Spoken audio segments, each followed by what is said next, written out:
الرحيم وذكر فإن الذكرى تنفع المؤمنين سبحان ربك رب العزة عما يصفون وسلام على المرسلين والحمد لله رب العالمين اللهم صل على سيدنا محمد وعلى آل سيدنا محمد وبارك وسلم اللهم صل على سيدنا محمد وعلى آل سيدنا محمد وبارك وسلم اللهم صل على سيدنا محمد وعلى آل سيدنا محمد وبارك وسلم۔ پیارے اللہ کا لاکھ لاکھ شکر احسان ہے کہ اللہ رب العزت نے ہمیں اشرف المخلوق انسانوں کے زمرے میں پیدا فرمایا۔ جس دن میں اور آپ پیدا ہوئے تھے اس دن اللہ پاک نے لاکھوں مخلوق پیدا فرمائی تھی۔ اس میں نہ جانے کتنے مچھر پیدا ہوئے، کتنے سانپ اور بچھو پیدا ہوئے، کتنے کتے اور بلی پیدا ہوئے، کتنے نالی کے کیڑے اور خنزیر پیدا ہوئے۔ اللہ چاہتے تو کسی اور جانور کی شکل میں پیدا کر سکتے تھے، لیکن اللہ پاک نے اشرف المخلوق حضرت انسان میں کے زمرے میں جنم دیا۔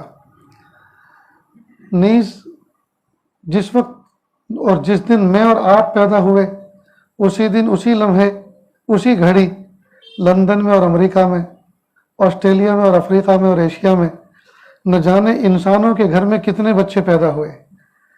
کوئی بچہ یہودی ماں کی گود میں پیدا ہوا، کوئی عیسائی ماں کی گود میں پیدا ہوا، کوئی مشرک ماں کی گود میں پیدا ہوا، کوئی مجوسی ماں کی گود میں پیدا ہوا۔ اللہ پاک نے مجھے اور آپ کو اس ماں کی گود میں جنم دیا جو بچپن سے کلمہ پڑھتی تھی۔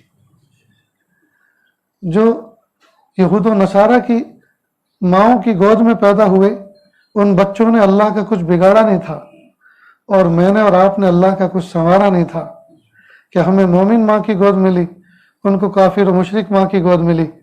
یہ قضا و قدر کے وہ فیصلے ہیں۔ اگر ہم اس نعمت پر، عظیم نعمت پر اپنی پیشانی سجدے میں رکھ کر صبح قیامت تک سجدے میں رکھیں جی اور نہ اٹھائیں، پھر بھی اس نعمت عظمیٰ کا شکر ادا نہیں ہو سکتا۔ اب اللہ پاک نے بن مانگے ہمیں مومن ماں کی گود میں جنم تو دیا، مومن ماں کی چھاتی سے دودھ پلایا، اور اللہ پاک نے ہمیں نسلی مومن بنایا، یعنی ہماری ماں بھی مومن اور ماں کی ماں بھی مومن اور ماں کی ماں بھی مومن، پیڑھیوں سے مومن چلے آ رہے۔ جب بن مانگے اللہ نے بے ہوشی کے عالم میں، بے شعوری کے عالم میں مومن ماں کی گود کا شرف عطا فرمایا، اب اللہ سے بھیک مانگتے، اللہ اب ہم نے ہوش سنبھالا ہے، اب ہمیں دائیں بائیں کی چیزیں سیاہ اور سفید نظر آنے لگا ہے، حق اور باطل سمجھ میں آنے لگا ہے۔ اللہ اب ہم آپ سے بھیک مانگتے ہیں کہ جو ایمان کی دولت آپ نے ہمیں عطا فرمائی وہ چھین نہ لیجیے، وہ دولت چھین نہ لیجیے۔ کہ اللہ کلمے کی دولت ملنے کے بعد کفر کا کلمہ پڑھنے سے حفاظت فرمائیے، آپ کا بننے کے بعد مخلوق کا بننے سے بچائیے۔ میرے بھائیو، اللہ کا لاکھ لاکھ شکر احسان ہے، اس وقت جو ہم بیٹھے ہوئے ہیں اللہ کے گھر میں بیٹھے ہیں اور سب کے سب کلمہ پڑھنے والے ہیں، لیکن عجیب بات یہ ہے کہ ہم نے چند چیزوں پر عمل کرنا، بس اس کو اسلام کا جز سمجھ لیا، اور باقی بہت ساری چیزیں اسلام کی ہم چھوڑ بیٹھے ہیں۔ اسلام، دین اسلام صرف نماز پڑھنے، رمضان کے روزے رکھنے، زکوٰۃ دینے اور حج عمرہ کرنے کا ہی نام نہیں ہے، بلکہ دین اسلام مکمل لائف اسٹائل، طرز زندگی، اللہ کے حکموں کے مطابق گزارنے کا نام دین اسلام۔ ہم نے صرف عبادات کو اسلام کا نام دے دیا۔ اسلام، مذہب اسلام، دین اسلام یہ 5 شعبوں پر مشتمل ہے، یعنی پورے کے پورے اسلام کو 5 شعبوں میں تقسیم کر کے پھر ہم اس پر زندگی گزار سکتے ہیں اور گزارنی چاہیے۔ نمبر 1، عقائد۔ عقائد کا تعلق دل اور دماغ کے ساتھ ہے۔ عقائد جمع ہے، عقائد بنا ہے عقدہ سے، عقیدہ بنا ہے عقدہ سے، اور उकदा कहते हैं गिरह को, मजबूत गांठ को, गिरह को, जैसे रस्सी में गिरह लगा देते हैं, उसको अरबी में उकदा कहते हैं। उस उकदा से बना है अकीदा, और अकीदे की जमा यानी बहुत सारे अकायद, अकीदे की जमा अकायद है, यानी बहुत सारे अकीदे।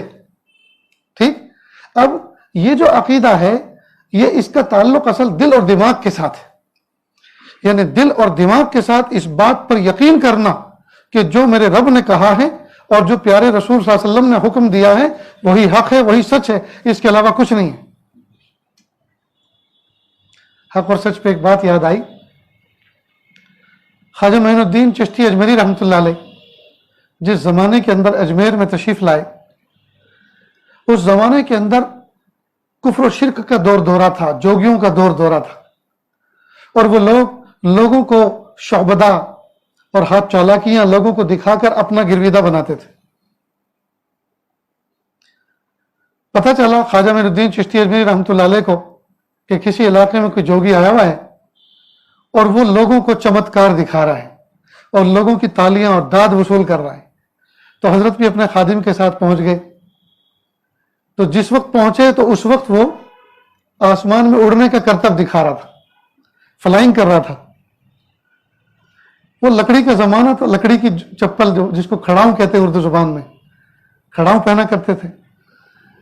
तो हजरत ने अपने खड़ाऊं को हुक्म दिया कि इसको नीचे उतार के लाओ। अब ये गई और उसके सर पर लगना शुरू हुई और उसकी फ्लाइट नीचे आ गई। अब उसको एहसास हो गया कि इस मजमे के अंदर कोई शख्स ऐसा आ गया है जो मुझसे ज्यादा भी कोई हुनर रखता है। फौरन उसने एक दूसरा चैलेंज फेंका, कहा इस मजमे में अगर कोई शख्स ऐसा है जो मेरे मुकाबिल पर आया तो सामने आए। हजरत अल्लाह की जात पे भरोसा करके उठे, अल्लाह की जात पे भरोसा करके उठे। ये कोई दोस्तों मामूली बात नहीं है, इसलिए कि हजरत ने ये सब चीजें नहीं सीखी थी, लेकिन उनको यकीन था इस बात पर कि मैं हक पर हूं और ये बातिल पर है, और अल्लाह की मदद हक वालों के साथ होती है, बातिल वालों के साथ नहीं होती। लिहाजा ये जो भी कुछ चैलेंज डालेगा मैं उसको तोड़ूंगा और अल्लाह की मदद मेरे साथ होगी। अच्छा आप हैं, मेरी झोली में एक चमत्कार ऐसा भी है जिसका तोड़ आपके पास नहीं है, और वो ये कि मैं एक प्याले पानी के अंदर अपने वजूद को गर्क कर देता हूं और प्याले पानी के अंदर इजाफा भी नहीं हो पाता, और फिर दोबारा उसी में से नमूदार होता हूं। क्या आप ऐसा कर सकते हैं? कब मंगाइए 2 प्याले, एक में आप डूबेंगे और एक में मैं डूबूंगा, और जैसे आप डूबेंगे वैसे ही मैं डूबूंगा। दोस्तों मेरा सुनाना आसान और आपका सुनना आसान है, लेकिन सोचो तो सही, एक तरफ हक और एक तरफ बातिल। लेकिन उनको यकीन था कि ये जो कुछ चैलेंज करेगा मैं उसको तोड़ूंगा और अल्लाह की मदद मेरे साथ है क्योंकि मैं हक पर। चुनांचे 2 प्याले मंगाए गए, एक टेबल सजाया गया, उस पर लाके रखे गए। ठहरो, अपने मानने वालों में से, अपनी कौम में से 2 आदमियों को उठाओ और उनसे हलफ लो, प्रॉमिस लो, इस बात का हलफ लो कि वो जो बोलेंगे सच बोलेंगे, सच के सिवा कुछ नहीं बोलेंगे। चुनांचे 2 शख्सों को, ब्राह्मणों को उठाया गया और कहा भाई आप कसम खाओ इस बात की कि जो बोलेंगे सच बोलेंगे, सच के सिवा कुछ नहीं बोलेंगे। उन्होंने कसम खा ली इस बात की। कहा फिर ये जो हाथ के रुमाल होते हैं, दस्ती रुमाल, 2 रुमाल मंगाए और कहा देखो मैं भी, ख्वाजा मोइनुद्दीन चिश्ती में रहमतुल्लाह फरमाया, मैं भी पानी में, प्याले पानी में गर्क होऊंगा जैसे ये गुरु गर्क होंगे। जब हम दोनों गर्क हो जाएं तो तुम दोनों प्यालों से अलग अलग रुमाल को भिगो के रख लें और फिर जो तुमसे पूछा जाए उसके बारे में सच बोलना, सच के सिवा कुछ मत बोलना। कहा ठीक है। ख्वाजा मोइनुद्दीन चिश्ती में रहमतुल्लाह ने फरमाया कि ठीक है, आगाज करो, शुरू करो, कैसे डूबना चाहते हैं आप। तो उसने अपने दाएं पैर का अंगूठा पानी में डुबोया और मोमबत्ती की तरह पिघलना शुरू हुआ और प्याले पानी में गर्क हो गया। अब सब लोगों ने जोरदार ताली बजाई कि वाह वाह, ये है कमाल कि एक प्याले पानी में अपने वजूद को गर्क कर दिया। ख्वाजा मोइनुद्दीन चिश्ती अजमेर रहमतुल्लाह अल्लाह की तरफ मुतवज्जे हुए, अल्लाह से मदद मांगी और उसी तरह से वो भी गर्क हो गए। फिर और ज्यादा जोर से लोगों ने ताली बजाई। थोड़ी देर के बाद फिर दोनों के दोनों नमदार हुए। दोनों ने वो कार्रवाई कर ली थी, रुमाल भिगो के रख लिए थे। फिर ख्वाजा मोइनुद्दीन चिश्ती अजमेर रहमतुल्लाह अलैह ने उनसे भी कहा कि सूंघो, दोनों रुमालों को अलग अलग रखो और सूंघो, और इससे भी कहा गुरु से कि तू भी सूंघ। उसने भी सूंघा। एक रुमाल में खुशबू थी और एक में बदबू। کہ سچ بتاؤ کون سے رومال میں خوشبو ہے اور کون سے میں بدبو ہے؟ کہ جس پیالے میں آپ ڈوبے تھے خواجہ معین الدین چشتی اجمیری، اس پانی میں جس رومال کو بھگویا تھا اس میں خوشبو ہے، اور جس میں یہ گرو ڈوبا تھا اس پیالے کے پانی میں جو رومال ڈبویا تھا اس میں بدبو ہے، اور ہم سچ کہہ رہے ہیں اور سچ کے سوا کچھ نہیں۔ اب اس گرو نے پوچھا کہ یہ کیا ماجرا ہے؟ کہا پریشان مت ہو، نہ یہ آپ کے پانی کی بدبو ہے نہ یہ میرے پانی کی خوشبو ہے، در حقیقت یہ حق کی خوشبو ہے اور وہ باطل کی بدبو ہے۔ یہ حق کی خوشبو ہے، وہ کفر کی بدبو ہے۔ بس اتنا کہنا تھا کہ قدموں میں گر گیا اور کہا، قدموں میں گر گیا اور کہا کہ اتنی تپسیا، اتنے مجاہدے، اتنی ڈنڈوت کرنے کے بعد اگر کمال ملا تو بدبودار، کمال ملا تو بدبودار، مجھے بھی خوشبودار بنا دیجئے۔ اور قدموں میں گر کر حضرت کے ہاتھوں پہ کلمہ پڑھا اور مومن مشرف با اسلام ہو گیا۔ انہوں نے کہا نہیں تھا کہ کلمہ پڑھو مسلمان بن جاؤ، لوگوں نے حق کو سمجھ کر، پہچان کر کہ یہی حقیقت ہے، اسلام قبول کیا۔ کس نے کہا؟ کون ڈنڈا لے کے نکلا تھا کہ اسلام قبول کرو؟ سب لوگوں نے حق کو دیکھا۔ انڈونیشیا، ملیشیا کے علاقے کے اندر جی تابعین طب تابعین آئے اور انہوں نے کسی کو یہ نہیں کہا کہ اسلام قبول کرو۔ اس خطے کے اندر جو اسلام پھیلا، اور کسی سے یہ نہیں کہا کہ تم اسلام قبول کرو، بلکہ یہ کہا، بلکہ انہوں نے عمل اسلام کے مطابق، اپنا بہیو، اپنا برتاؤ، اپنا عمل اسلام کے مطابق کر کے دکھایا۔ لہذا وقت پر دکان کھولتے تھے، وقت پر بند کرتے تھے، نماز کے وقت شٹر ڈاؤن کرتے، دروازہ بند کرتے، نماز کے لیے آتے، سچ بولتے، پورا تولتے، جو دکھاتے وہی دیتے، جو کہتے وہی کرتے۔ نتیجہ یہ ہوا کہ لوگ ان کی شاپ پر آتے اور دیکھا کہ وہ نماز کے لیے گئے ہوئے ہیں، اور ان کو اندازہ ہوتا کہ وہ نماز کے بعد 10 منٹ 15 منٹ میں آنے والے ہیں، تو وہ لوگ ان کے شٹر بند کی ہوئی دکانوں کے باہر بیٹھ جاتے۔ دوسرے لوگ، ان کے کمیونٹی کے لوگ کہتے بھائی وہی چیز جو وہ بیچتے ہیں ہمارے یہاں بھی تو ہے، آپ ہمارے یہاں کیوں نہیں آتے؟ کہ نہیں، انہیں کے یہاں سے لیں گے۔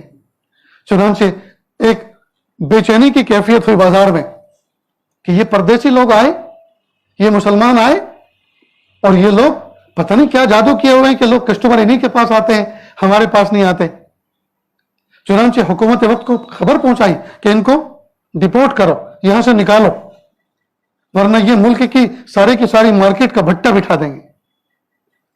چنانچہ یہ آدیش دیے گئے، قانون، یہ فرمان جاری کیا گیا کہ ان کو یہاں سے نکالو۔ تو جب انہوں نے اپنا بستر لپیٹا، سامان لپیٹا جانے کے لیے، تو لوگ سڑکوں پہ لیٹ گئے کہ نہیں، ان کو نہیں جانے دیں گے۔ انہوں نے کس کا کیا بگاڑا ہے؟ یہ سچ بولتے ہیں، پورا تولتے ہیں، جو کہتے ہیں وہی کرتے ہیں، جو دکھاتے ہیں وہی دیتے ہیں، وعدہ خلافی نہیں کرتے، کم نہیں تولتے، جھوٹ نہیں بولتے، ان سے تو ہمیں نفع ہے۔ چنانچہ قانون کے نافذ کرنے والے ادارے جمع ہو گئے، پوچھا کہ بھائی کیا بات ہے؟ کہا پبلک ان کو جانے نہیں دے رہی، حکومت ان کو ڈپورٹ کرنا چاہ رہی ہے۔ تو لوگوں سے پوچھا بھائی ان کے اندر خوبی کیا ہے؟ خوبی یہ ہے، حکومت نے دوسروں سے کہا بھائی تم بھی ایسے کرنا شروع کرو، تو پھر کیا بھیجنے کی ان کی ضرورت ہے؟ لوگ تمہارے یہاں بھی جائیں گے، ان کے یہاں بھی آئیں گے، جو چیز ان کے یہاں، جو کوالٹی ان کے یہاں مل رہی ہے، جو پرومس ان کے یہاں مل رہا ہے، وہ تمہارے یہاں نہیں مل رہا، اس لیے تمہارے یہاں نہیں آ رہے، تو تم بھی وہی چیز شروع کرو۔ انہوں نے ان سے سیکھنا شروع کیا، اور یہاں تک کہ معاملات کیا سیکھے، دین سیکھ لیا اور اسلام قبول کر لیا، اور پوری کنٹری اور پورے ملک میں اسلام پھیل گیا۔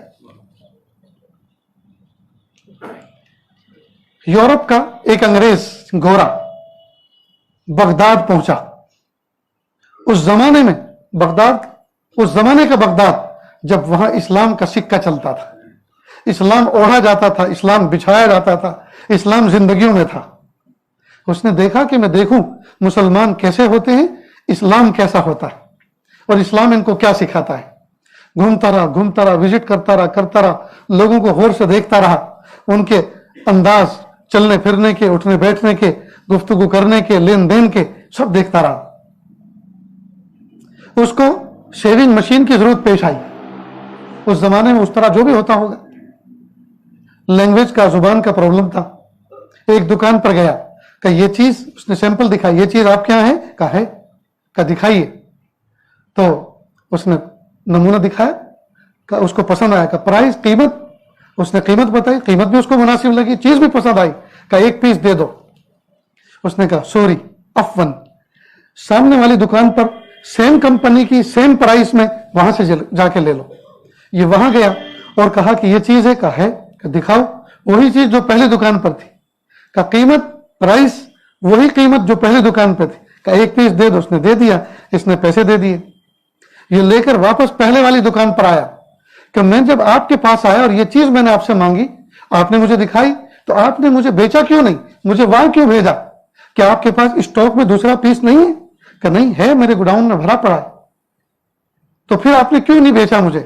کہ اصل میں صبح سے اب تک میرے یہاں کئی کسٹمر آ چکے ہیں، میری بہنی ہو چکی ہے، لیکن میں اس کو دیکھ رہا ہوں کہ وہ بندہ، اس کے اب تک کوئی کسٹمر نہیں آیا. اگر آج وہ ایسا ہی بیٹھا رہے گا، آج اس کا چولہا ٹھنڈا رہے گا، آج اس کے بچے بھوکے سوئیں گے. میں نے سوچا ایک کسٹمر میں اس کو بھی ڈائیورٹ کر دوں، ادھر بھی بھیج دوں تاکہ اس کی بھی بہنی ہو جائے. وہ بڑا حیران ہوا کہ یہ لوگ ایسے ایک دوسرے کے خیر خواہ ہوتے ہیں.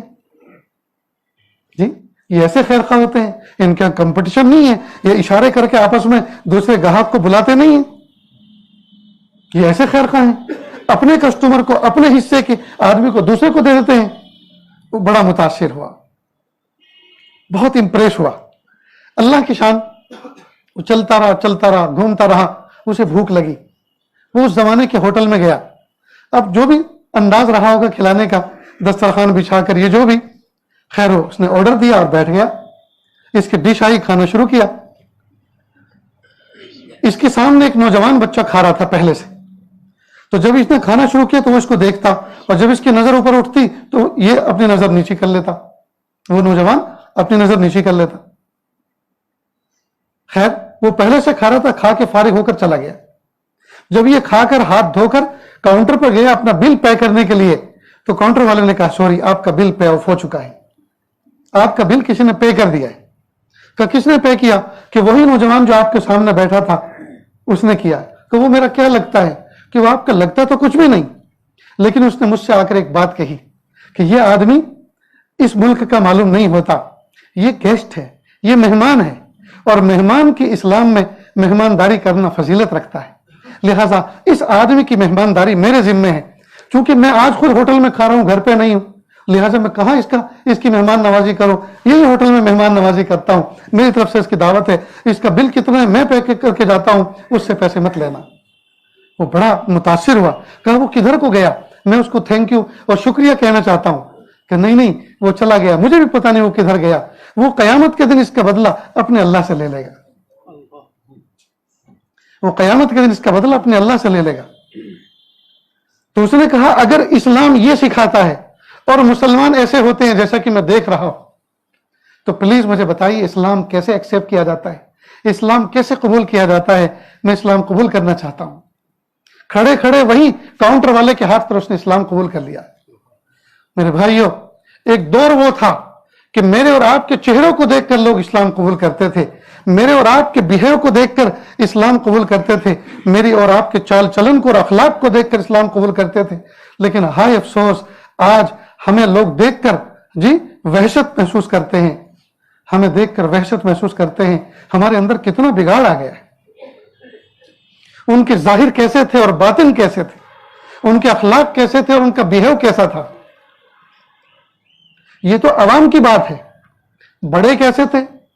یہ تو محکومین اور رعایا کی بات تھی. حکام کیسے تھے؟ چلیے صحابہ کرام کے دور میں چلتے ہیں. حضرت عمر فاروق اعظم رضی اللہ تعالیٰ عنہ حضرت ابو بکر صدیق رضی اللہ عنہ کے دفتر آفس میں آئے، حجرے میں آئے. وہاں ایک رجسٹر رکھا ہوا تھا. اس کے اوپر لکھا ہوا تھا کہ یہ رجسٹر محتاج مدینہ کی فہرست پر مشتمل ہے. ایک صفحے کے اوپر ان لوگوں کے نام لکھے ہوئے تھے جو محتاج مدینہ ہے، یعنی مدینہ منورہ میں جن کو فزیکل کسی کی ہیلپ اور خدمت کی ضرورت ہے. کیونکہ بیت المال، پیسے کی مدد تو بیت المال کرتا تھا، لیکن کسی کو فزیکل خدمت کی ضرورت ہوتی تھی. کوئی اپاہج تھا، معذور تھا، ایجڈ تھا، بڑی عمر والا تھا.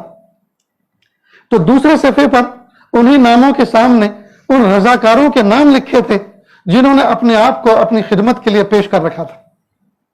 فلاں آدمی وہ معذور ہے، اس کو سہارا دینا، اس کو کسی جگہ لے جانا فلاں کا کام. فلاں کو اس چیز کی ضرورت ہوتی ہے، اس کو لا کر دینا اس کا کام. مثلا اس طرح. تو حضرت عمر ابن خطاب رضی اللہ تعالیٰ عنہ نے اس لسٹ کو دیکھا تو آخر میں ایک بڑھیا کا نام تھا. لیکن خدمت کے خانے میں، خدمت کرنے والوں کے خانے میں کھانا خالی تھا اور اس کے اندر کسی نے اپنی خدمت کے لیے نام پیش نہیں کیا تھا۔ حضرت عمر بن خطاب رضی اللہ عنہ نے سوچا میں کتنا لکی اور خوش قسمت ہوں کہ اللہ پاک نے مجھے خدمت کا موقع عطا فرمایا، میں اس بڑھیا کی خدمت کروں گا۔ چنانچہ لوکیشن کو ذہن میں بٹھایا، یہ پتہ کیا ہے، کدھر رہتی ہے، نام کیا ہے۔ شام ہوئی، اندھیرا ہوا، دروازے پہ پہنچے، کہا کون؟ کہا میں عمر بن خطاب۔ کیوں آئے؟ کہا میں آپ کی خدمت کے لیے آیا ہوں، مجھے کام بتائیے کیا کام ہے۔ کہا خدمت تو کرنے والا کر کے چلا گیا۔ کہا وہ کون تھا جس نے امیر المومنین کے دفتر میں رکھے ہوئے رجسٹر میں اپنا نام بھی نہیں لکھوایا؟ کہ وہ تو معلوم نہیں وہ کون تھا اور اس کا نام کیا ہے، نہ میں نے کبھی پوچھا نہ کبھی اس نے بتایا۔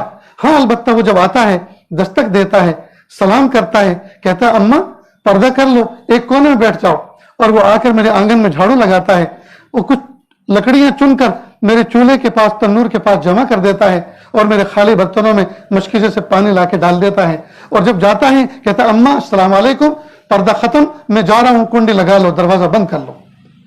وہ چلے جاتے ہیں۔ میں نے آج تک نہ نام پوچھا، نہ اس نے بتایا، نہ مجھے ضرورت محسوس، میرا کام پورا ہو جاتا ہے۔ حضرت عمر ابن خطاب رضی اللہ عنہ حیران ہوئے کہ آخر یہ بندہ ہے کون؟ دوسرے دن تھوڑا سویرے آ کر کہیں جھاڑیوں میں چھپ کر آڑ میں بیٹھ گئے۔ جب رات گہری ہوئی تو دیکھا کہ ایک شخص آ رہا ہے اور نالین چپل ہاتھ میں اٹھا کے لا رہا ہے تاکہ چپلوں کی آہٹ سے بھی کسی کو پتا نہ چلے کون کدھر جا رہا ہے۔ دروازے پہ دستک دی، دروازہ کھلا اور انہوں نے آنے والے شخص نے اپنا کام پورا کیا، اور پورا کرنے کے بعد دروازہ بند کر کے جب چلنے لگے تو عمر بن خطاب رضی اللہ عنہ راستے میں ہاتھ پھیلا کر کھڑے ہو گئے۔ دیکھتے کیا ہے، سامنے امیر المومنین ابو بکر صدیق رضی اللہ عنہ کھڑے ہوئے۔ ارے امیر المومنین آپ، اور آپ نے رجسٹر میں نام بھی نہیں لکھا خدمت کرنے والوں کی؟ تو فوراً کہا اے عمر بن خطاب، جس کے لیے کرتا ہوں وہ میرا بھی نام جانتا ہے، میرے باپ دادا کا بھی نام جانتا ہے۔ جس کے لیے کرتا ہوں وہ میرا بھی نام جانتا ہے، میرے باپ دادا کا بھی جانتا ہے۔ کس کے لیے لکھوں؟ دوسروں کے لیے اس لیے لکھواتا ہوں کہ میں منتظم ہوں، میں متولی ہوں، منتظم ہوں، مجھے ضرورت پڑتی ہے، اگر کوئی ایبسینٹ ہو، کوئی جا رہا ہو، اس کی جگہ ایڈجسٹ کرنا ہوتا ہے دوسرے کو، لیکن جس کی خدمت مجھے کرنی ہے تو اس کو کس کو دکھانا ہے؟ لہذا لکھنے کی ضرورت نہیں محسوس کی، اور جس کے لیے کرتا ہوں وہ تو مجھے بھی جانتا ہے، میرے باپ دادا کو بھی جانتا ہے۔ یہ لوگ تھے اخلاص کے پیکر، یہ لوگ ظاہر سے زیادہ اچھے ان کے باطن تھے اور باطن سے اچھا ظاہر تھا۔ اب ذرا دوستو یہ میں اپنا سبق سنا رہا ہوں آپ کے سامنے، اور آئینہ سامنے رکھ رہا ہوں، اس آئینے میں ذرا ہم کھڑے ہو کر اپنے آپ کو دیکھیں، ہمارا ظاہر کیسا ہے اور ہمارا باطن کیسا ہے، ہم اپنی ذات کے لیے کیسے ہیں اور ہم اپنے ہمسایوں کے لیے کیسے ہیں، ہم اپنی ذات کے لیے کیسے ہیں، اپنے بھائیوں کے لیے، نیئر ڈیئر کے لیے کیسے ہیں، رشتہ داروں کے لیے کیسے ہیں، اولاد کے لیے کیسے ہیں۔ میں ایک حدیث کوٹ کر کے لایا ہوں، اللہ کے محبوب صلی اللہ علیہ وسلم نے معاذ بن جبل رضی اللہ تعالیٰ عنہ سے 3 نصیحت فرمائی کہ میں تمہیں 3 نصیحتیں کرتا ہوں، آپ اس پر عمل کرو، اور تینوں نصیحتیں دوستو ایسی پیاری ہیں کہ اگر کوئی بندہ ان پر عمل کرے تو انسان کی لائف سٹائل ہی تبدیل ہو جائے، زندگی اس کی تبدیل ہو جائے، اور اس کی جلوت اور خلوت میں اللہ تعالیٰ نورانیت پیدا فرما دے، اس کی اجڑی اجڑی زندگی آباد ہو جائے۔ محبوب صلی اللہ علیہ وسلم فرما رہے ہیں، نمبر 1 اتق اللہ حیث ما کنت، اللہ سے ڈرنا تم جہاں کہیں بھی ہو۔ کیا مطلب جہاں کہیں بھی ہو؟ جہاں کہیں بھی ہو، جس کے سامنے بھی ہو، اللہ سے ڈرنا۔ اب پہلی نصیحت کا مطلب کہ اللہ سے ڈرنا، تو ڈرنے کا مطلب یہ نہیں ہے کہ نعوذ باللہ اللہ ظالم ہے، جیسے ظالم سے کوئی بندہ ڈرتا ہے اللہ تعالیٰ سے اس طرح سے ڈرے کہ جیسے ظالم سے ڈرا جاتا، نہیں، اللہ ظالم نہیں ہے، ان اللہ لیس بظلام للعبید۔ تو پھر کیسے ڈریں؟ یہ ڈرنا بالکل ٹھیک ایسے سمجھو جیسے ایک بچہ اپنے باپ کا لاڈلا ہے، پیارا ہے، اور اس بچے نے کوئی زبان سے گالی نکالی یا کوئی کسی کے ساتھ مس بہیو کیا، اور اس کے سامنے والے بچے نے فوراً کہا تمہارے ابو سے کہوں گا، تو کہتا پلیز معاف کر دی، سوری، مجھے معاف کر دیجیے، مجھے معاف کر دے، سوری، میرے ابو کو مت کہنا، میرے ابو کو مت کہنا۔ تو وہ کیوں خوشامد کر رہا ہے؟ کیوں اپنے ابو سے ڈر رہا ہے؟ اس لیے نہیں ڈر رہا کہ ابو اٹھا کے پھینک دیں گے، ابو مار دیں گے، گلا گھونٹ دیں گے، इसलिए नहीं डर रहा, अब्बू जालिम इसलिए नहीं डर रहा, बल्कि अब्बू के अदब और एहतराम में कि मेरे अब्बू इतने प्यारे हैं, वो मुझे टॉयज ला के देते हैं, स्वीट ला के देते हैं, कपड़े ला के देते हैं, मेरे स्टेशनरी का सामान ला कर देते हैं, मेरी तमन्नाएं पूरी करते हैं। अब अगर उनको पता चलेगा कि उनका लाडला बेटा ऐसा गंदा काम भी करता है तो उनको बहुत बड़ी तकलीफ होगी। तो बाप की अजमत की वजह से वो डर रहा है। तो हम अल्लाह से डरे अल्लाह की अजमत को सामने रखते हुए कि वो रब जिसने हमें जिंदगी अता फरमाई, जिसने हमें इज्जतें अता फरमाई, जिसने हमें सेहत अता फरमाई, जिसने हमें नेमतें अता फरमाई, उस रब की हम नमक हरामी करें, नाशुक्री करें, जी हम गुनाह करें, उसकी शान में गुस्ताखियां करें। हाय हाय, जिस हांडी में खाएं उसी में सौराख करें, जिस घर में रहें वही नाफरमानी करें। तो जैसे आदमी फिजिकल इस तरह से डरता है जी, अदब और एहतराम और अजमत की वजह से डरता है, ठीक इसी तरह अल्लाह ताला को खौफ अपने दिल में रखे। आगे क्या फरमाया, हाई सुमा कुंता, अल्लाह से डरो जहां कहीं भी हो, जिस शख्स के सामने भी हो। कुछ शख्सियात ऐसी होती हैं जहां आदमी गुनाह के बारे में न प्लानिंग बनाता है न सोचता है। क्यों? इसलिए कि सामने ऐसी शख्सियत होती है कि उसके सामने अंदर का जमीर मर जाता है, नफ्स मर जाता है। मसलन शेख मुर्शिद बैठा हो, उस्ताद बैठे हो, प्यारे वालिद प्यारी माँ बैठी हो, तो ये वो शख्सियात हैं कि इनके सामने बैठकर आदमी गुनाह की प्लानिंग नहीं करता। तो फिर जब गुनाह नहीं करता तो क्या? अल्लाह से डरता है, तकवा इख्तियार करता है। इसी तरह कुछ जगह ऐसी हैं कि उन जगहों पर आदमी गुनाह की प्लानिंग नहीं करता। मसलन अल्लाह का घर, मस्जिद, मसलन हरमैन शरीफैन, मक्का मदीना, जी मक्का मुकर्रमा, मदीना मुनव्वरा, ऐसी पाकीज़ा जगह आदमी यहां जाविया में रहता है। इसी तरह कब्रिस्तान, वहां आदमी कोई गुनाह की प्लानिंग नहीं करता, गुनाह के बारे में नहीं सोचता। क्यों? वो जगह ऐसी। तो कुछ जगह ऐसी है जहां गुनाह नहीं करता, और कुछ शख्सियात ऐसी है जिनके सामने बैठकर गुनाह नहीं करता, न सोचता है न करता है। महबूब शासन फरमा रहे हैं, इत्तक़िल्लाह हैसुमा कुंता, अरे वो जगह जहां नहीं करते वो तो छोड़ो, वो तो है ही, लेकिन जहां कहीं, इसके अलावा भी जहां कहीं हो वहां भी अल्लाह से डरो। मसलन बाजारों में गुनाह करते हैं, मॉल में गुनाह करते हैं, सिनेमा हॉलों में गुनाह करते हैं, तन्हाइयों में गुनाह करते हैं, खलवत में जाकर शैतान को शर्मा देने वाले कामों का इर्तिकाब करते हैं, इंटरनेट पर बैठकर, व्हाट्सएप पे बैठकर, इंस्टाग्राम पे बैठ के गुनाह करते हैं, बाहों में चले जाते हैं, पहाड़ों के दामनों में चले जाते हैं, मरगजारों में चले जाते हैं, जी वहां जाकर गुनाह करते हैं। नहीं नहीं, हर जगह जहां कहीं भी हो, जो भी शख्सियत सामने हो, अपने हो पराये हो, दोस्त हो दुश्मन हो, जी हर जगह अल्लाह से डरना। जब कोई मोमिन बंदा हर जगह हर हाल में अल्लाह से डरेगा और अल्लाह को अपने दिल में बसाएगा और अल्लाह का खौफ अपने दिल में रखेगा और तकवा इख्तियार करेगा, तो बताइए दोस्तों, गुनाह जीरो होंगे कि नहीं फिर होंगे? फरमाया इत्तक़िल्लाह हैसुमा कुंता, अल्लाहु अकबर कबीरा। ये है ना इत्तक़िल्लाह हैसुमा कुंता।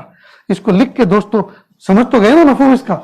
इसको लिख के अपनी दीवारों पर जहां नजर पड़ती है वहां रखो, इत्तक़िल्लाह हैसुमा कुंता।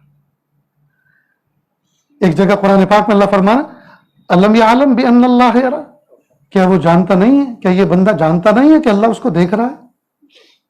अलम यालम बिअन्नल्लाह यरा। कोई बच्चा शरीर हो और पीछे उसके वालिद बैठे हुए हो या न बैठे हो, और उसका कोई दोस्त कोहनी मार के कहे तुम शरारत कर रहे हो और तुम्हारे अब्बा पीछे बैठे हुए हैं, तुम फोन में गेम खेल रहे हो, तुम्हारे अब्बा देख रहे हैं, तो वो एकदम से दुरुस्त हो जाता है। तो अब्बा के देखने का एहसास पैदा हो, फोन उल्टा कर दिया जाता है, शरारत बंद कर दी जाती है। अगर रब्बा के देखने का एहसास पैदा हो जाए तो फिर गुनाह क्यों नहीं छूटेंगे दोस्तों? तो इस बात को अंदर, दिल के अंदर पैदा करने की जरूरत है, मेरा रब्बा मुझे देख रहा है। इत्तक़िल्लाह हैसुमा कुंता। एक नौजवान था, बाग का मालिक था, और बाग के बीच में उसने फार्म हाउस बनाया था। एक रोज वो बाग में पहुंचा, बाग के अंदर उसने एक माली भी रख रखा था इंतजाम करने के लिए, और उसकी बीवी भी थी, छोटे छोटे बच्चे भी थे। जैसे वो बाग में दाखिल हुआ तो माली की बीवी पे नजर पड़ी और नजरें खता कर गई, दिल के अंदर मैल आ गया। उसने तन्हाई का प्लान बनाया, फौरन उसको कहा भाई ये लो पैसे और अपने छोटे छोटे बच्चों को जरा बाजार लेके जाओ, कुछ इनको चीजें दिला के लाओ, घुमा के लाओ, चक्कर लगा के लाओ। इस तरह से उसने तन्हाई का मौका पैदा कर लिया। बीवी पाकीज़ा थी, तकिया नकिया ज़किया थी, उसको एहसास हो गया आज शायद मेरी इज्जत पर आ बनी है। जब वो काफी दूर चला गया तो हुआ वही जिसका उसको शुबा था। उसने आवाज दी, इधर आओ। उसने अपने फार्म हाउस में घर के अंदर बुलाया, कहा कि खिड़की दरवाजे जितने सब बंद करो। उसे यकीन हो गया कि आज हमारे मालिक की हम पे नजर बिगड़ गई। अब उसने कांपते हुए हाथों के साथ, लरजते हुए दिल के साथ, बहते हुए आंसुओं के साथ खिड़की दरवाजे बंद करने शुरू किए। वो अंदर कमरे में जाके उसका इंतजार करने लगा। जब वो दरवाजे बंद करके एक तरफ कोने में गई, फूट फूट कर रोने लगी और कहा, मेरे प्यारे रब, मैं जब कभी कुंवारी थी, जब किसी नामहरम पे नजर नहीं पड़ी, जब किसी ने मेरा हाथ नहीं पकड़ा, जब किसी ने मेरी इज्जत पर दस्तराजी नहीं की, आज जबकि मैं बच्चे वाली हूं, आज जबकि मैं निकाह वाली हूं, आज मेरी इज्जत क्या बनी है। मेरे प्यारे अल्लाह, आप हिफाजत करने वाले, इस तन्हाई में, इस जंगल में, इस बाग में कौन मेरा रखवाला है। अल्लाह आपके सिवा कोई नहीं। जो शोहर था वो तो बाजार में भेज दिया गया है। फिर उसने अंदर से आवाज दी, क्या हुआ, खिड़की दरवाजे बंद हुए कि नहीं हुए। उसने कहा, जनाब सब मैंने बंद कर दिए, एक खिड़की मुझसे बंद नहीं हो रही। अब वो सीना तान के आया कि तू इतनी कमजोर है, कौन सी खिड़की तुझसे बंद नहीं हो रही। उसने कहा, मखलूक जिससे देखती है वो सारी खिड़की और दरवाजे तो मैंने बंद कर दिए, लेकिन खालिक जिस दरवाजे से और खिड़की से देख रहा है वो मुझसे बंद नहीं हो रही। बस ये कहना था कि वो फौरन उसकी चीख निकली और कदमों में गिर गया और कहा, मुझे माफ कर दीजिए, मुझे माफ कर दीजिए। मुझे पता नहीं था कि अल्लाह ने आपको ऐसा तक़वे वाला दिल अता फरमाया है। शैतान मैं हूं, शैतानियत मेरे अंदर है, तुम तकिया नकिया ज़किया हो, प्लीज अल्लाह के लिए मुझे माफ कर दे। तो जब ये तकवा दिल के अंदर पैदा होता है तो क्या जलवत और क्या खलवत, हर जगह बंदा बराबर होता है। आज दोस्तों, प्यारे नौजवान, मैं किसी को पिन आउट करके नहीं कह रहा, लेकिन आम एक हालत बयान कर रहा हूं। आज हम लोग जलवत के पारसा और खलवत के पापी बने हुए, मखलूक के सामने बुजुर्ग बने होते हैं और तन्हाइयों में शैतान को शर्मा देने वाले कामों का इर्तिकाब करते हैं। याद रखना, सफेद सफेद कपड़े पहनकर मखलूक को धोखा दे सकते हैं, खालिक को कभी धोखा नहीं दे सकते। खालिक को कभी धोखा नहीं दे सकते। ये मैं पगड़ी पहनकर मखलूक को धोखा दे सकता हूं, खालिक को कभी धोखा नहीं दे सकता। इसलिए दोस्तों, जरूरत है इस बात की कि हम अपने जाहिर को भी संवारें और अपने बातिन को भी संवारें। जाहिर को बातिन से अच्छा और बातिन को जाहिर से अच्छा बने। तो महबूब सल्लल्लाहु अलैहि वसल्लम ने मुआज़ इब्न जबल रज़ियल्लाहु अन्हु के जरिए से सुबह क़यामत तक आने वाली उम्मत के लिए एक पैगाम भेजा, इत्तक़िल्लाह हैसुमा कुन्ता, तक़वा इख्तियार करना, तुम जहां कहीं भी हो, बाजार में हो तो भी, घरों में हो तो भी, खलवत में हो तो भी और जलवत में हो तो भी। एक हमारे बुजुर्ग गुजरे हैं पड़ोसी मुल्क में, शाह हकीम मोहम्मद अख्तर साहब रहमतुल्लाह अलैह, वो नौजवानों से कहते थे, ये नौजवानों, जब तुम बाजारों में घूमो और कोई खूबसूरत चेहरा तुम्हारे सामने आए और तुम्हारा नफ्स खता करे, तुम्हारी निगाहें खता करें और उसको देखने को दिल करे, फौरन निगाहें बचाना और हिम्मत बढ़ाने के लिए, अंदर से मोटिवेट होने के लिए, गुनाहों से बचने के जज्बे जो है आश्कारा करने के लिए, जी मेरा एक शेर गुनगुना लिया करो, न देखेंगे न देखेंगे उनको हरगिज न देखेंगे कि जिनके देखने से रब मेरा नाराज होता है। न देखेंगे न देखेंगे उनको हरगिज न देखेंगे कि जिनके देखने से रब मेरा नाराज होता है। दूसरी नसीहत जो महबूब साहब ने फरमाई हजरत मुआज़ इब्न जबल रज़ियल्लाहु अन्हु को, वअत्बिहि सय्यअत अल हसनत तमहुहा, किसी भी गुनाह के बाद फौरन कोई ना कोई नेकी कर लो ताकि वो नेकी उस गुनाह को मिटाने का जरिया बन जाए। नेकी जो है ना, नेकी ये रिमूवर की तरह है। आपने देखा होगा स्कूल के अंदर, कॉलेजों के अंदर, दरसगाहों के अंदर व्हाइट बोर्ड होते हैं, ब्लैक बोर्ड होते हैं, चौक बत्ती से उस पर लिखा जाता है, स्लेटी से लिखा जाता है, और उस्ताद के हाथ में एक कपड़ा होता है जिसको डस्टर भी कहते हैं जी। जब कोई हर्फ गलत लिखा जाता है फौरन उसको मिटाता है। तो नेकियां जो है ना, ये रिमूवर है। नेकियां ये गुनाहों को खाने वाली, गुनाहों को खत्म करने वाली, डिलीट करने वाली। फरमा गुनाह करना नहीं है, लेकिन अगर गुनाह तुमसे नफ्स और शैतान करा दे, गुनाह करना नहीं है लेकिन गुनाह अगर तुमसे हो जाए जी, फौरन कोई ना कोई नेकी कर लो, वो नेकी तुम्हारे गुनाह को मिटाने का बायस बन जाएगी। मसलन फौरन कलमा पढ़ लो, फौरन इस्तिग़फ़ार कर लो, फौरन रुपये 2 रुपया सदका निकाल दो, फौरन को अल्लाह मेरी तौबा, अल्लाह मुझे माफ कर दीजिए। अल्लाह ताला इस नेकी को उस गुनाह के मिटाने का जरिया बना देंगे। कौन कह रहा है? महबूब सल्लल्लाहु अलैहि वसल्लम फरमा रहे हैं, वअत्बि सय्यअता अलहसनता तमहुहा, गुनाह के बाद फौरन कोई ना कोई नेकी कर लो ताकि वो नेकी उस गुनाह को मिटाने का बाइस बन जाए। अब यहां एक बात समझो, हम सब के सब नहा धोकर साफ सुथरे कपड़े पहन के बैठे हैं कि नहीं? बहुत से लोग रोजाना डेली गुस्ल करते हैं और कपड़े बदलते हैं, और कुछ ना हो तो 2-3 दिन के बाद, और हद से हद जुमा के दिन तो गुस्ल करते ही करते हैं सुन्नत, और कपड़े बदलते हैं। सच बताओ दोस्तों, इस मजमे में कोई अक्लमंद ऐसा है जो जानबूझ के अपने कपड़े गंदे करता हो? है कोई? है तो जरा हाथ उठाओ, मैं भी ज़ियारत करना चाहता हूं। नहीं है ना?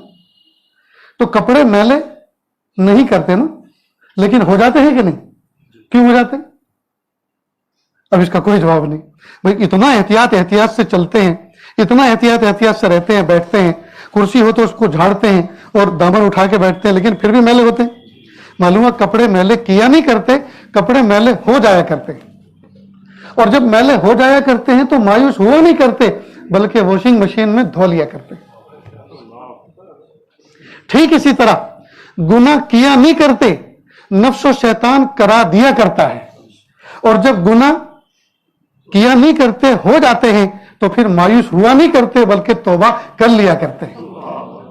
कितना आसान नुस्खा है दोस्तों। महबूब साहब फरमा रहे हैं, वअत्बि सय्यअता अलहसनता तमहुहा, आप गुनाह के बाद फौरन, अगर गुनाह हो जाए, गुनाह करना नहीं, अगर हो जाए तो घबराना मत, मायूस मत होना, दिल छोटा मत करना, फौरन कोई नेकी कर लेना, फौरन कोई नेकी कर लेना, वो नेकी सबब बन जाएगी गुनाह मिटाने का। प्यारे महबूब सल्लल्लाहु अलैहि वसल्लम ने, करोड़ों रहमतें हो मेरे महबूब सल्लल्लाहु अलैहि वसल्लम पर, हम सब के प्यारे नबी पर, क्या प्यारे प्यारे नुस्खे बताकर गए। वअत्बि सय्यअता अलहसनता तमहुहा। चुनांचे आप कलमा, हमें कलमा तो कदम कदम पे थोड़ी थोड़ी देर के जरूर पढ़ना चाहिए। क्यों?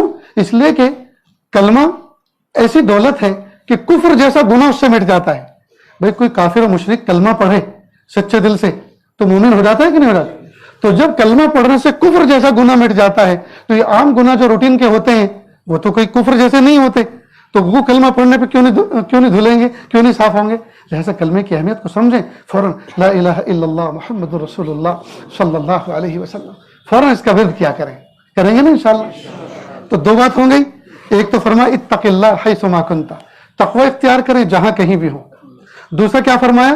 वअत्बि सय्यअता अलहसनता तमहुहा, अगर कोई गुनाह हो जाए, कोई खता सरजद हो जाए तो फौरन कोई नेकी कर लो ताकि वो मिट जाए। तीसरी बात फरमाई वखालिकिन नास बिखुल्किन हसनिन, लोगों के साथ मिसबिहेव मत करना, हुस्न अखलाक से, खंदा पेशानी से पेश आना। आज हमारा हाल ये है दोस्तों, हम खंदा पेशानी से पेश नहीं आते, औरों के साथ नहीं, अपने घर वालों के साथ, सगों के साथ।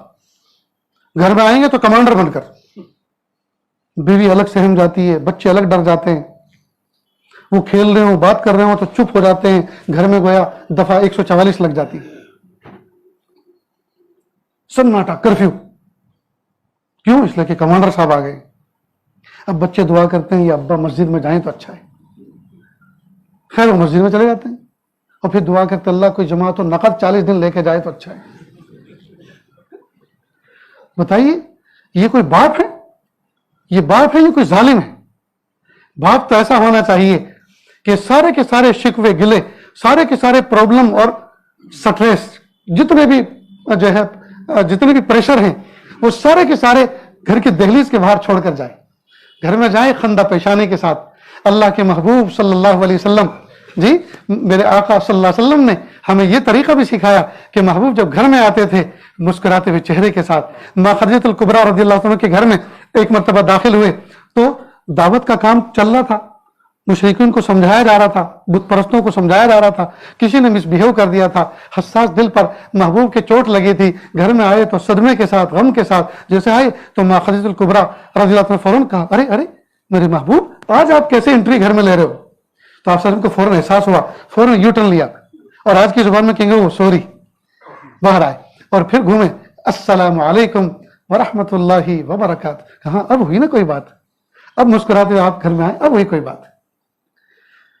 माइशा सिद्दीक़ा रज़ियल्लाहु अन्हा एक मरतबा पानी पी रही थी प्याले के अंदर। अल्लाह के महबूब सल्लल्लाहु अलैहि वसल्लम घर में इंटर हुए। अल्लाह के नबी सल्लल्लाहु अलैहि वसल्लम ने हजरत माइशा सिद्दीक़ा रज़ियल्लाहु अन्हा का एक सेकंड नाम मोहब्बत वाला, प्यार वाला रख रखा था, जो हम में से अक्सर को मालूम नहीं है, और वो नाम था हुमैरा, जिसका इंग्लिश में तर्जुमा होता है पिंकी, पिंक कलर वाली, पिंकी जी, हुमैरा का। हुमैरा हमारे लिए भी जरा पानी बचा देना। माइशा सिद्दीक़ा ने फौरन अपने लबों से, होठों से उस प्याले को दूर किया और आगे बढ़ा दिया। आप सब ने उसको अपने हाथ में लिया और पूछा, हुमैरा आपने किधर अपने लब मुबारक, किधर अपने होंठ और लिप लगाकर आपने पानी नोश किया? तो उन्होंने कहा इधर से। उसको टर्न किया, घुमाया और वहीं अपने होंठ लगा के पानी पिया। माइशा सिद्दीक़ा रज़ियल्लाहु अन्हा के दिल में कितनी मोहब्बत और कितनी अजमत दिल में बैठी होगी आप वसल्लम की, कि मेरे शौहर कितने कदरदान हैं, मुझसे कितनी मोहब्बत करने वाले हैं कि मेरा झूठा पानी वहीं से पिया जहां से मैंने पिया था। सच बताओ दोस्तों, हम मिसवाक की सुन्नत पर अमल करते हैं और मिसवाक को यहां रखते हैं ताकि सबको पता चले सुन्नत पर अमल करने वाले हैं जी। हम खुशबू लगाते हैं, लहकते महकते जाते हैं, सबको पता चले खुशबू लगाते हैं, सुन्नत। ये बीवी का सेकंड नाम रखना, ये भी तो सुन्नत है। कितने माई का लाल है इस मजमे में जिन्होंने अपनी बीवी का दूसरा नाम रख रखा है प्यार वाला। मालूम हुआ अल्लाह के महबूब सल्लल्लाहु अलैहि वसल्लम की जिंदगी का तरीका और जिंदगी का तर्ज हमारे लिए उसवा और कुदवा और नमूना है। आज हमारे घरों में मियाँ बीवी में जो मोहब्बत नहीं, वो इसलिए नहीं है कि हुजूर के तरीके के मुताबिक हम मोहब्बत नहीं कर रहे। पता नहीं ये बात मुझे कहना मुनासिब है कि नहीं। जो सफेद दाढ़ी वाले बूढ़े हैं वो तो सोच रहे होंगे, मौलाना क्या तुमने मौजू छेड़ दिया है, आपने हमारे निकाह याद दिला दिए पुराने। अब से 20 साल पहले मिले होते तो हम भी अपनी दुल्हन का कोई नाम रख के दिखाते। अब आप हमें इस उम्र में छेड़ रहे हो, हमें ललकार रहे हो। मेरे भाइयों, अल्लाह के महबूब सल्लल्लाहु अलैहि वसल्लम की सुन्नतें जी हम नाफिज तो करें, अपने घर में नाफिज तो करें। बीवी के मुंह में लुकमा रखना ये बेहतरीन सदका अल्लाह के महबूब से फरमाया। हम में से कितने हैं जो तन्हाई में बैठकर अपनी बीवी को बिस्किट खिलाते हो, मिठाई खिलाते हो, लुकमा देते हो और उसी के दांतों से कटा हुआ कभी अपने मुंह में भी रख लेते हो। दोस्तों, एक गुर की बात बताता हूं, सुनोगे? जितने एनिमल और जितने जानवर हैं सब के सब खा पी के तगड़े होते हैं, हेल्दी होते हैं। बीवी ऐसा एनिमल, ऐसा जानवर है, ये खा पी के तगड़ा नहीं होता, ये तारीफें सुनकर अपनी सेहतमंद होती है। और आज के शोहर जो है ना, इसी में बखील वाक़े हुए, अपनी बीवियों की तारीफ नहीं करेंगे, अपनी बीवी के सामने दूसरे की बीवी की तारीफ करेंगे। आज उसके घर गया था, इतने शानदार उसने राजमा बनाया था, मजा आ गया, हाजमा ही हो गया। राजमा खा के आया वो और हाजमा करके आया। तू हमेशा बनाती है, हर वक्त डकारे आती हैं, एसिडिटी होती है। तो दूसरे की बीवी की तारीफ अपनी बीवी के सामने, लेकिन अपनी बीवी की तारीफ अपनी बीवी के सामने फूटे मुंह से नहीं करता। आज दोस्तों याद रखें, 15-15, 20-20 साल हो जाते हैं मैरिज हुए, शादी हुए, लेकिन बीवी को यह पता नहीं चल पाता मेरे शोहर को हकीकत में मुझसे मोहब्बत है कि नहीं। याद रखना, बीवी ऐसी गयूर है, कभी जुबान से नहीं कहती मुझे मोहब्बत का प्रूफ पेश करो, तुमको मुझसे मोहब्बत है कि नहीं, लेकिन इंतजार जरूर करती है, इंतजार जरूर करती है। तो अब उसको कैसे प्रूफ पेश करें? एक दो बातें सुने। कई मर्तबा मोहब्बत के जुमले कहकर, कई मर्तबा मोहब्बत की अदाएं दिखाकर, कई मर्तबा जम्मू गए, दिल्ली गए, वहां से वापस लौटे, प्यारी तुम्हारे लिए एक चीज लेकर आया हूं, तोहफा लेकर आया हूं। कभी कोई छोटा मोटा जेवर लेकर आए, कभी हाथ पैर का कोई मोजा दस्ताना लेकर आए, कभी चप्पल ओढ़नी लेकर आए, कभी कोई लिबास लेकर आए और तन्हाई में पेश करें, प्यारी ये चीज मुझे बहुत अच्छी लगी, मैं स्पेशल आपके लिए लेकर आया। अब उस ज्वेलरी के अंदाज में, उस लिबास के अंदाज में वो अपनी मोहब्बत का अंदाजा कर लेगी, उसको एक प्रूफ मिल जाएगा, मेरे शौहर को मोहब्बत है मुझसे तभी तो लेकर आए, अगर मोहब्बत ना होती तो लेकर ना आते। ये है मोहब्बत का अंदाज, ये है मोहब्बत का अंदाज। बहरहाल अगर इस मौजू पे बात चले तो बहुत लंबी हो जाएगी, बस जो है नमूने के तौर पे एक दो बातें आपके सामने अर्ज की। अपने घरों को दोस्तों जन्नत का नमूना बनाएं। अजीब बात है, बीवी पहलू में बैठी है, बीवी एक बालिश के फासले पर बैठी है, ये जनाब इधर बैठे हैं और फोन खोल के बैठे हुए हैं और न जाने दुनिया की कैसी कैसी गुड़िया और कैसी कैसी बुढ़िया देख रहे हैं जी। दिल बहलाने वाली हलाल बीवी मौजूद है, लेकिन हलाल को छोड़ के हराम में लगा हुआ है। फिर वो भी क्या करती, वो भी किसी में लग जाती, वो भी कुछ देखती। اور دونوں حرام کر رہے ہیں, دونوں غلط کر رہے ہیں. یہ کیوں کر رہے ہیں؟ اس لیے کہ حلال سے نفع نہیں اٹھایا جا رہا, حرام کی لذتیں لی جا رہی. عام طور پہ نوجوانوں کا یہ حال ہے. اللہ حفاظت فرمائے. اس لیے دوستو, اس دیواجی زندگی کو بہترین بنائیں, اپنے اخلاق کو اچھا کریں. تو اخلاق یہ ایک عام چیز ہے. اللہ کے محبوب صلی اللہ علیہ وسلم فرما رہے ہیں وخالق الناس, لوگوں کے ساتھ. اور اس میں لوگوں میں مذہب کی بھی قید نہیں ہے, ہر ایک کے ساتھ, لوگوں کے ساتھ حسن اخلاق سے پیش آؤ. نہ جانے کتنے لوگوں کے ساتھ, کتنے کافر اور مشرکوں کے ساتھ مومنوں کے حسن اخلاق کی وجہ سے وہ اسلام کے دامن سے وابستہ ہو گئے. سینکڑوں ہزاروں واقعات. اللہ اکبر کبیر. وہ جو بغداد کا واقعہ سنا ہے وہ اخلاق ہی سے تو متاثر ہوا نا, اخلاق ہی سے متاثر ہوا. تو جب عام لوگوں کے ساتھ اخلاق سے پیش آنے کا حکم دیا تو اپنے نیئر ڈیئر, بیوی اور ماں, سگے بھائی اور بہن, ماموں اور چچا اور تایا, نانا اور دادا, ان کے ساتھ تو اور زیادہ, یہ تو اخص الخواص ہیں, ان کے ساتھ تو اور زیادہ حسن سلوک سے پیش آنا چاہیے. نوجوان بچے گھر سے نکلتے ہیں, نہیں بتاتے امی میں جا رہا ہوں, السلام علیکم, سلام کر کے نہیں جائیں گے, ماں کا بوسہ لے کے نہیں جائیں گے, ماں کے سے اپنے سر پہ ہاتھ پھروا کے نہیں جائیں گے, دعا لے کے نہیں جائیں, بلکہ پوچھتے بھی ہے کہ ابھی آ رہا ہوں. ماں پوچھتی ہے کہاں جا رہے ہو, تو کہتا ابھی آ رہا ہوں. اب بتائیے کہاں جا رہے ہو, وہ تو منزل کا پتہ پوچھ رہی ہے اور یہ کہہ رہا ہے کہ ابھی آ رہا ہوں, یہ وقت بتا رہا ہے. تو یہ جواب ہوا اس کا؟ کتنی غلط بات ہے. پیارا باپ جی, ساری جوانی اس نے زندگی کا وزن ڈھو ڈھو کر بچوں کو جوان کیا, پالا پوسا, لیکن بچہ گھر سے نکلتا ہے تو باپ کی اجازت محسوس نہیں کرتا, اس کی اجازت لینا, اور اس کو سلام کر کے نہیں جاتا. بری بات ہے دوست. وخالق الناس بخلق حسن, محبوب فرما رہے ہیں تیسری نصیحت, لوگوں کے ساتھ حسن سلوک کے ساتھ پیش آؤ. ماں باپ کے ساتھ حسن سلوک, ہمسایوں کے ساتھ حسن سلوک, راہ چلتے ہوئے لوگوں کے ساتھ حسن سلوک. آج ہمارا حال یہ, حسن سلوک تو ہمارا نہیں رہا, البتہ بد سلوکی عروج پر ہے. گاڑی میں جائیں گے, ہارن دیں گے, سامنے والے نے جگہ دے دی, یوں گھور کے جائیں گے, یہ ہے بد سلوکی. ارے راستہ دے دیا, کام ختم ہو گیا, تمہارے گھور کے دیکھنے سے کیا اس کی اصلاح ہو جائے گی؟ بلکہ ہو سکتا ہے وہ آئندہ اس بات کا خیال کرے کسی کو سائڈ نہیں دینا. ایک تو سائڈ دے رہے ہیں اور اوپر سے ڈانٹ رہے ہیں ہم کو. کیا فائدہ ہے دوست؟ اللہ تعالیٰ سے دعا ہے اللہ تعالیٰ کہنے سننے سے زیادہ عمل کی توفیق عطا فرمائے. وآخر دعوانا ان الحمد للہ رب العالمین. دعا کر لیجیے.